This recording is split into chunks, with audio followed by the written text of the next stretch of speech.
Hi students, this is the second half of our preparing graphics for laser cutting video series where we're going to move into Illustrator and draw the line that the laser cutter is going to follow as it cuts out your piece of acrylic.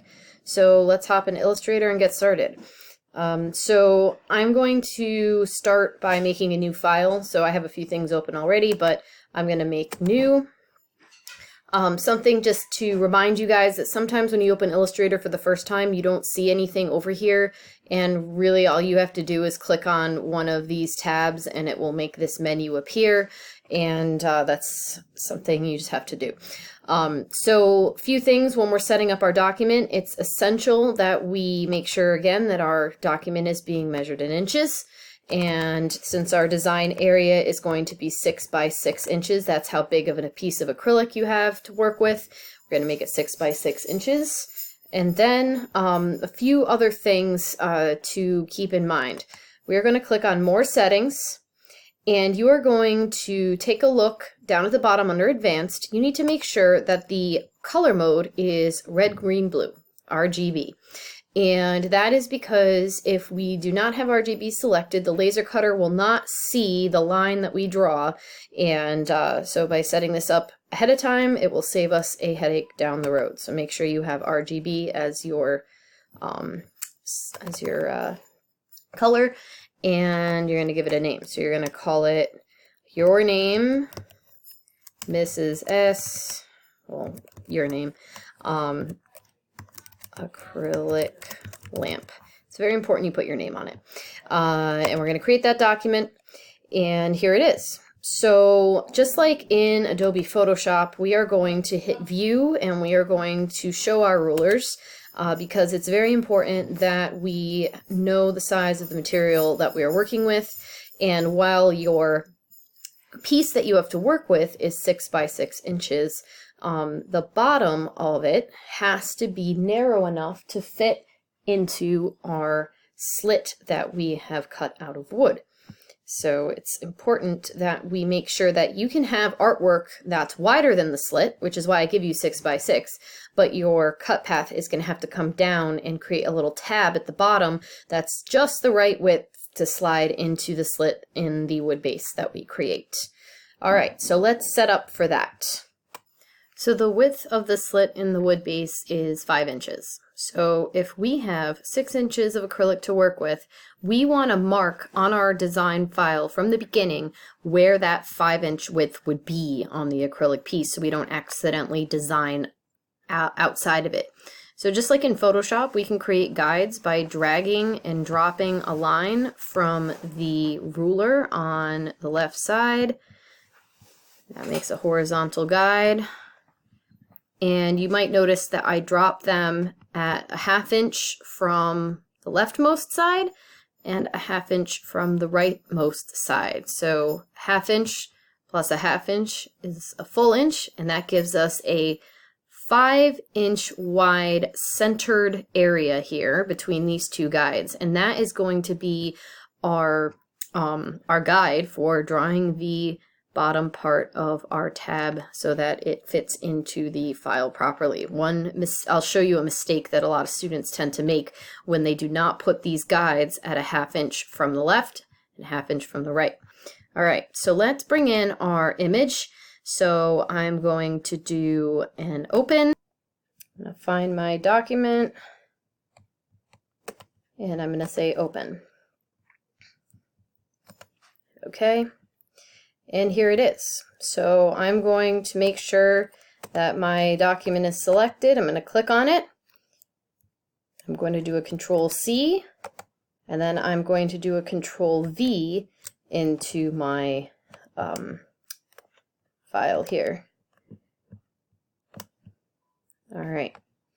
So this is what I was saying before, that our graphic, our engraving, can go wider than that width that we define for the tab at the bottom.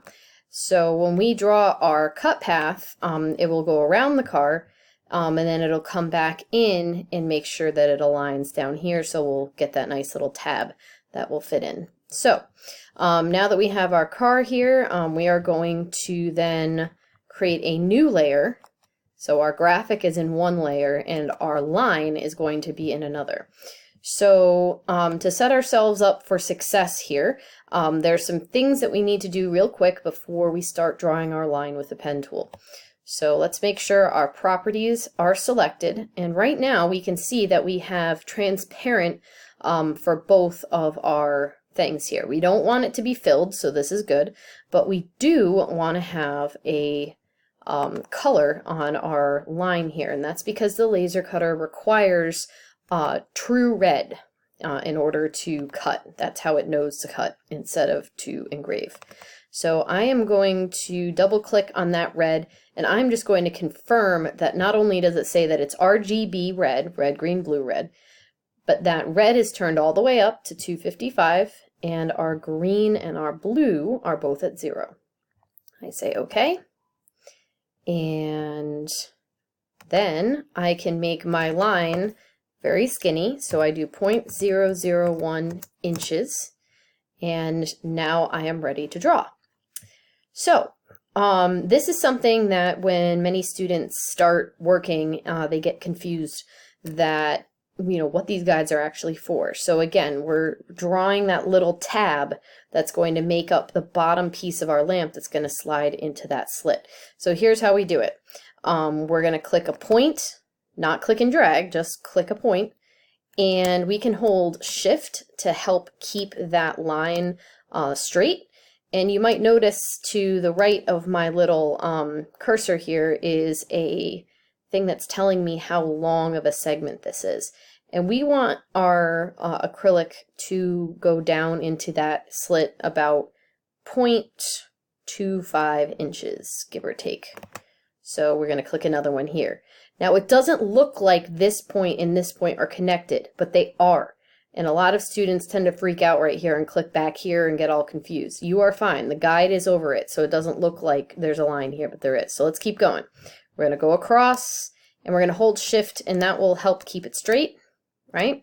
And then we are going to click again to make a point, and then we are going to make another point above it. And we can see that pink line is a guide to help make sure that our point is level with the other one. All right, so now we have some creative freedom in terms of the shape that we want the laser to cut. So we can click and drag to make some of those curved lines that we can adjust in a little bit. So, and I'm going to just do a single click. And remember, when we get to the end, we get that little 0 that appears by the cursor. That means that we've closed our loop. All right. So now that we have our cut path here, we might want to make some quick adjustments. So to do that, we use the white arrow, the direct selection tool, and that allows us to actually move our individual anchor points just like we did earlier. So we could, whoop, that got a little crazy. No worries, we can just grab the other side of that seesaw handle and bring that back in. So you can make adjustments to your line as follows. And that's not too bad. So this is going to be the shape that gets cut out of acrylic, and we can see at the bottom here we have this nice little tab that will fit right into our lamp base, and at the same time we do have some acrylic that's going to come outward and get lit up by the light. So that is it. So we are going to save our file once again, and you are going to save your file to the H drive and name it your name acrylic lamp final. And that is going to tell us that we will have a piece of artwork that will be ready to go for both the cut path and the engrave path. I'm going to click save. And I'm going to click OK. And we should be all set after that. That is all. See you with the laser cutter.